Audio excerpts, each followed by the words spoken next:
देश भर में छात्रों का आंदोलन खत्म हो चुका है। धर्मेंद्र प्रधान इस्तीफा दे चुके हैं। नए शिक्षा मंत्री भी नियुक्त हो चुके हैं। सरकार ने पेपर लीक पर सख्त कानून और फास्ट ट्रैक कोर्ट की भी बात कह दी है। लेकिन फिर भी एनएसयूआई खुश क्यों नहीं है? आखिर छात्रों की इतनी बड़ी जीत के बाद भी कांग्रेस छात्र संगठन आंदोलन खत्म मानने को तैयार क्यों नहीं है?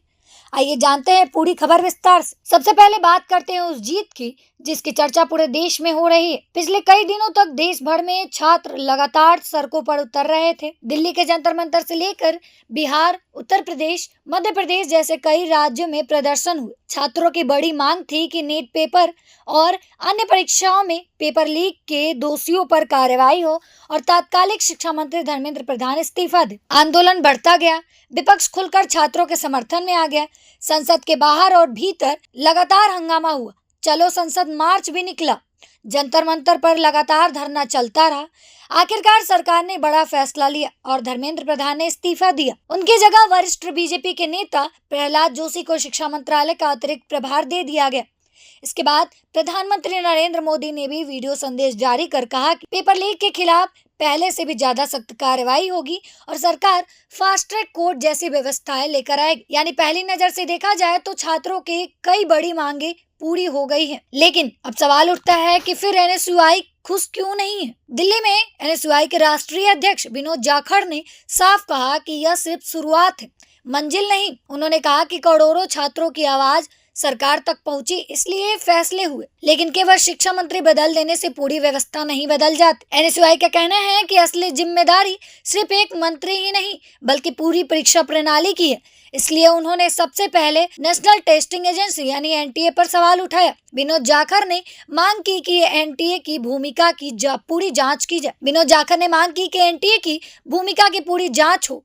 अगर संस्था पर लगातार सवाल उठ रहे हैं तो उसके खिलाफ भी सख्त फैसला लिया जाए। उन्होंने कहा कि जब तक परीक्षा कराने वाली व्यवस्था में बदलाव नहीं होगा तब तक छात्रों का भरोसा वापस नहीं आएगा। एनएसयूआई ने एक और बड़ी मांग रखी।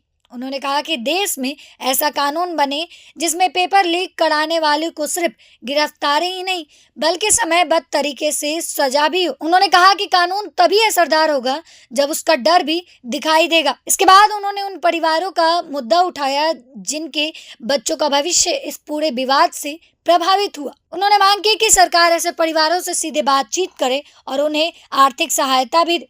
विनोद जाखड़ ने कानून व्यवस्था पर भी सवाल उठाए। उन्होंने आरोप लगाया कि आंदोलन के दौरान कई जगह छात्रों पर बल प्रयोग किया गया। उनका कहना था कि छात्र अपने भविष्य की लड़ाई लड़ रहे थे, उन्हें सुनने की बजाय उनके खिलाफ कार्रवाई की गई। उन्होंने शिक्षा के निजीकरण मुद्दा भी उठाया। उन्होंने कहा कि लगातार शिक्षा महंगी होती जा रही और गरीब परिवारों के बच्चों के लिए उच्च शिक्षा हासिल करना मुश्किल बनता जा रहा है। इसके बाद उन्होंने राहुल गांधी का जिक्र किया। उन्होंने कहा कि राहुल गांधी पूरे आंदोलन के दौरान छात्रों के साथ खड़े रहे। एनएसयूआई का दावा है कि आंदोलन के दौरान कार्यालय छात्रों के लिए खोल दिए गए थे, कई जगह रहने की व्यवस्था की गई, भोजन उपलब्ध कराया गया, मेडिकल किट बांटी गई। जिन छात्रों पर केस दर्ज हुआ उन्हें कानूनी सहायता भी दी गई। विनोद जाखड़ का कहना है कि आंदोलन किसी राजनीतिक लाभ के लिए नहीं है बल्कि छात्रों का भविष्य के लिए है। यही वजह है कि वे अभी भी इस आंदोलन को खत्म नहीं मानते हैं। सरकार का कहना है कि उसने छात्रों की चिंता को गंभीरता से लिया। शिक्षा मंत्री बदल गए, पेपर लीक पर सख्त कानून लाने की प्रक्रिया शुरू हो गई है और परीक्षा प्रणाली में सुधार के लिए भी काम किया जाएगा। लेकिन एनएसयूआई का कहना है कि अब वादों का नहीं, नतीजों का समय है।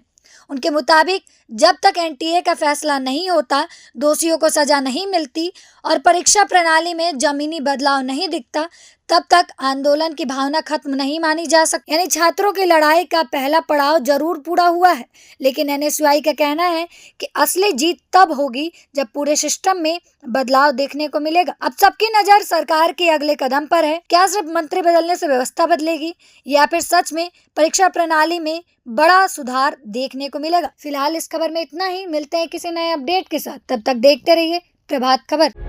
प्रभातखबर.com, विश्वास वही, रफ्तार नहीं।